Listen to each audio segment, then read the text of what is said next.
मंत्री जयकुमार रावल यांच्या हस्तक्षेपानंतर क्युमाइन क्लब परिसरात असलेल्या उपोषणकर्त्या जवानांनी रविवार 26 जानेवारी रोजी दुपारी 3:30 वाजेच्या सुमारास उपोषण मागे घेतले।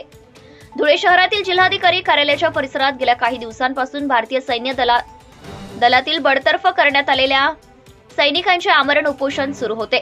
या आंदोलक जवानांची राज्याचे पणन व शिष्टाचार मंत्री तथा धुळे जिल्ह्याचे पालकमंत्री जयकुमार रावल यांनी भेट घेतली आहे।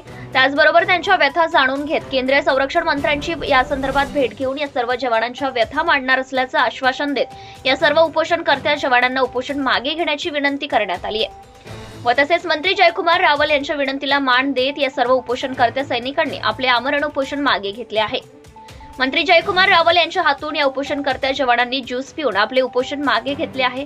या संदर्भात काय तोडगा काढता येईल तो मी काढण्याचा प्रयत्न केंद्रीय संरक्षण मंत्र्यांशी बोलून करेन असे आश्वासन यावेळी मंत्री जयकुमार रावल यांनी संबंधित उपोषणकर्त्या जवानांना दिले आहे।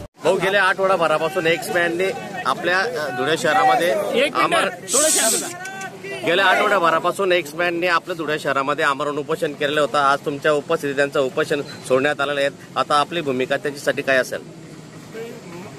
मला धुळे जिल्ह्याचा पालकमंत्री या नात्याने आपले आर्मीचे काही जवान, काही रिटायर्ड जवान, काही सर्व्हिसमधनं बडतर्फ जवान या सगळ्यांचं इथे उपोषण मागच्या 25 दिवसापासून चालू होतं।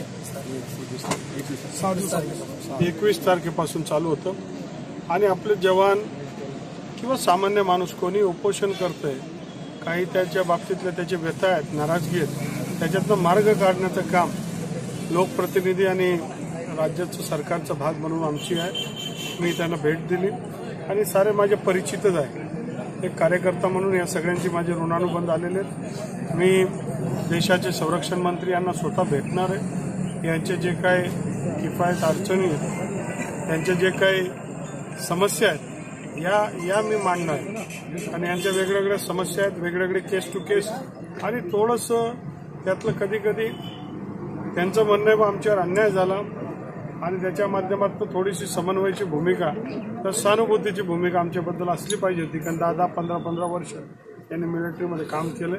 अर्थात हा सगळा मिलिटरीच्या अंतर्गत भाग आहे, परंतु ज्या जनतेचा आवाज आहे, भूमिका आहे, माहिती आहे, त्यांचं काय सांगणं आहे ते जरूर येता योग्य कानापर्यंत पोहोचलं पाहिजे।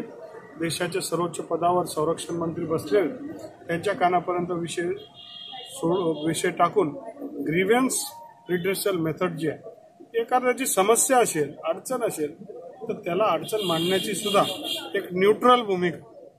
त्याच्यामध्ये त्यांची जी मागणी होती की काही सिव्हिल IAS अधिकारी असतील, अजून काय अधिकारी असतील, असे सुद्धा त्या कोर्टामध्ये बसले पाहिजे।